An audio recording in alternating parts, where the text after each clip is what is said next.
Hey, this is part two, live in my office. So I'm in office hours. I got Zoom meeting going over here. If no one's on there and I'm just waiting. So I figured I'd do a second part of our video while we're waiting on my dry erase board. And this sample problem that we're going to do is similar to a problem that's found in your textbook, example number 1.7, and it's found on I believe it's on page 60 if you're looking this up in your textbook. So let's go through this problem and look at the questions. And the way I'm going to solve this problem is I'm going to use two steps. Let's look at our question. Question is, how many atoms are there in 0.551 gram sample of potassium? Potassium, it gives us our elemental symbol of K. And on this problem, I'm going to give you a hint. Na is equal to 6.022 times 10 to the 23rd. And remember, this is Avogadro's number. And this tells us the number of particles there are. And in this case, it tells us the number of atoms in 1 mole. And that's important. So let's think about how we can solve the problem. It's a strategy. We need to strategize. So let's write down what we're given. 0.551 grams of potassium. And let's write down what we desire.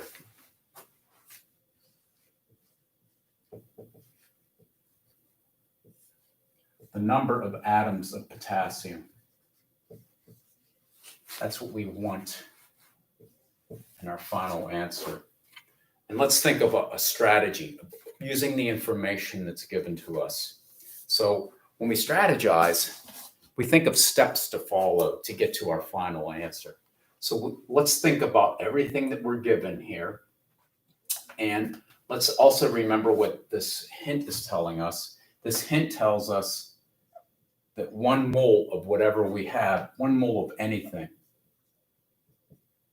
6.022 times 10 to the 23rd.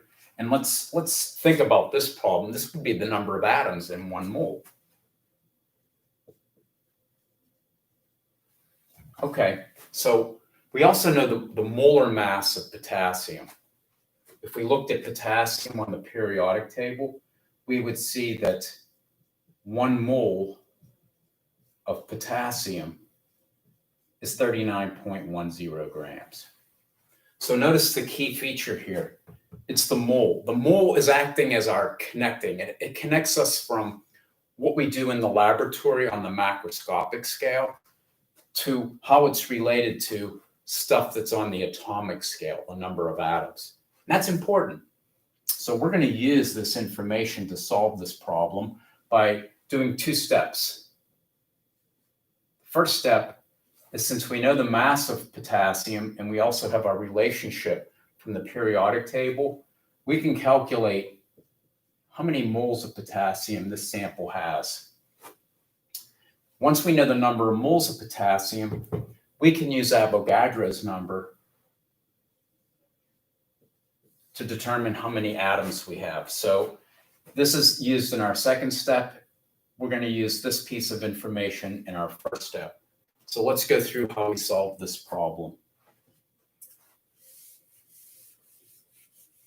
Remember, strategy, if we're given mass,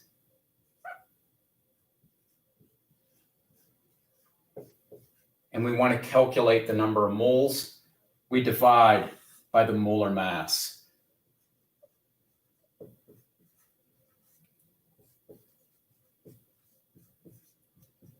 Grams cancel out.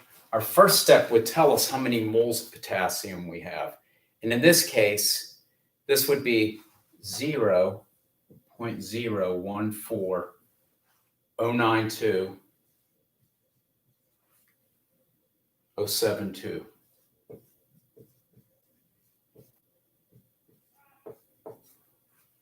That's our intermediate step. Let's keep that for our second step. Once we know how many moles of potassium we have,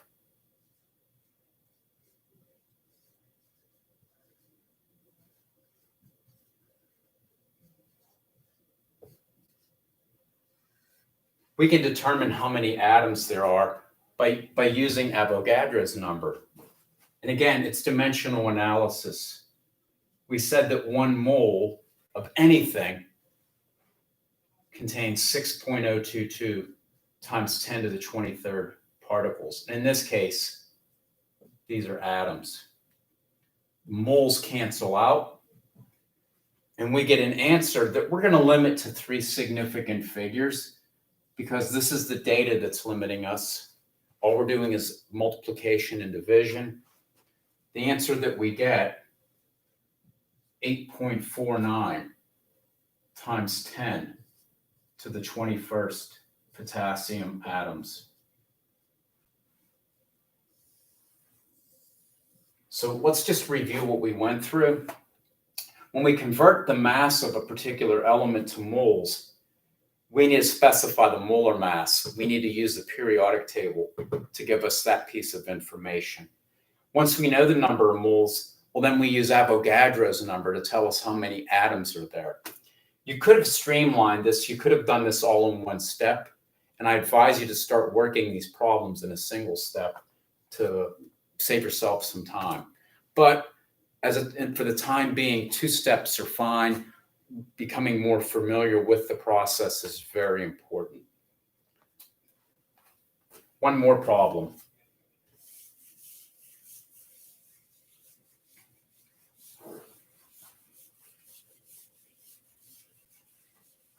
We have one more problem, 2 more we're going to do. And in this problem, we're going to give you some more information also in this problem. It's going to be useful for solving this particular case. So this is another example.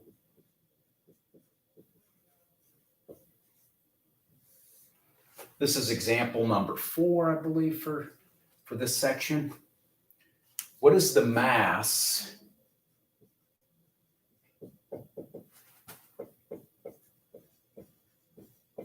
and we're going to calculate our mass in grams of 1 atom of iodine.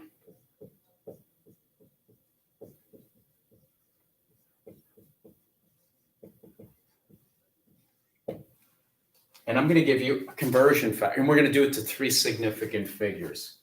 So we're going to limit ourselves to 3 sig figs. And we're going to give you another conversion factor. 1 atomic mass unit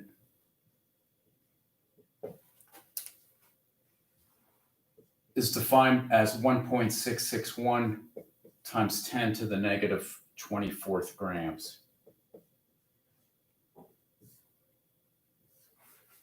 So remember, we talked a little bit about atoms, and we use the atomic mass unit simply as a convenient way to discuss a little bit about the relative masses of atoms in comparison to one another versus the carbon-12 isotope that we mentioned in a lecture a while back. So let's think about iodine, and let's use the periodic table once again to help us solve this problem. If we look at the periodic table, we would see that iodine, its symbol, 126.9 and 53. There's the symbol we would see for iodine. The 53 tells us the number of protons.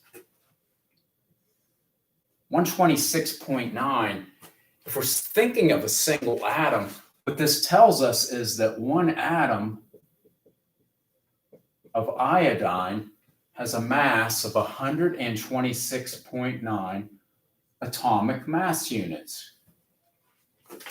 Okay, that's going to be important because the question is, what's the mass in grams of 1 atom of iodine?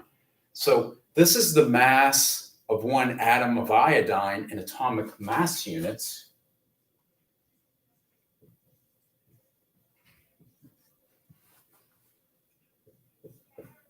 And that's sort of given to us from the periodic table.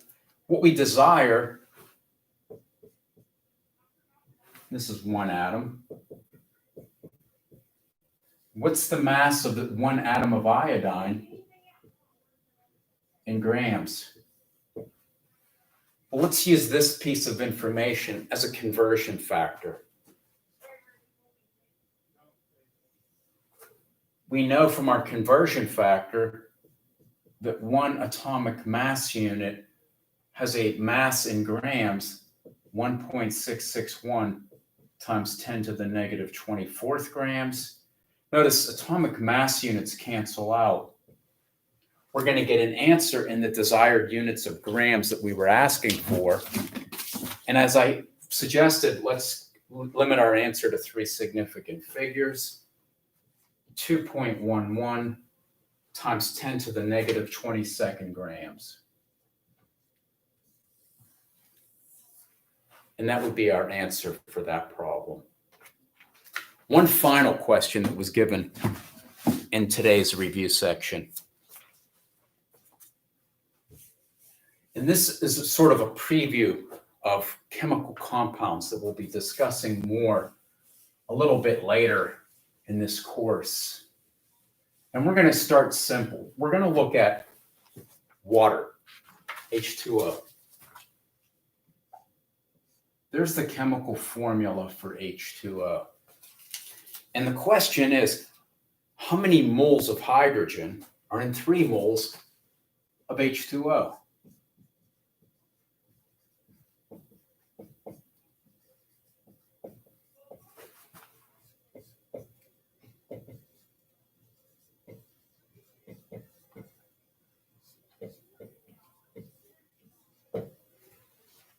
You can answer it if you know it. If you don't, I'm going to go through a series of steps to help us get to this. So let's start simple. Let's just think about 1 mole of H2O.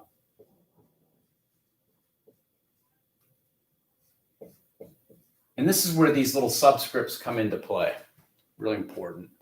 If we have 1 mole of H2O, and that's 1 oxygen, 2 hydrogen, well, how many moles of oxygen are we going to get? Well, notice the oxygen, we can imagine there's a 1 there. So if we have 1 mole of that compound and we break it up, we're going to end up with 1 mole of oxygen. And if we break this up, how many hydrogens are we going to end up with? We're going to end up with 2 moles of hydrogen based upon that subscript. Good so far? What if we have 2 moles of H2O? How many moles of oxygen are we going to get? Well, if we break this up, if we started with 2 H2Os, we'd get 2 oxygens, or since we're dealing with moles, we're going to get 2 moles of oxygen. If we had 2 H2Os and we broke it up, how many hydrogens are we going to get? Well, the subscript tells us that for every 1 of these, we get 2. So if we have 2 of these, we're going to end up with 4 moles of hydrogen.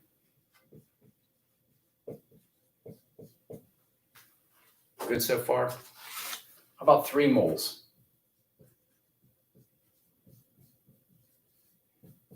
How many moles of oxygen?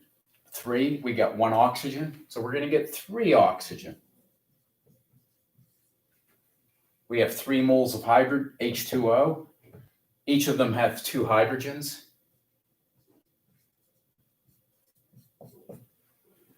So these subscripts do tell us a little bit something about how many of those atoms are in that particular compound, or this molecule for this case. And that's going to be important when we start to go into more of chemical reactions and stoichiometry a little bit later in this course. Well, that's the end of chapter 1. We'll finish up on chapter 2 a little bit later today, or we'll start it on Friday. Hey, have a good afternoon. Good luck.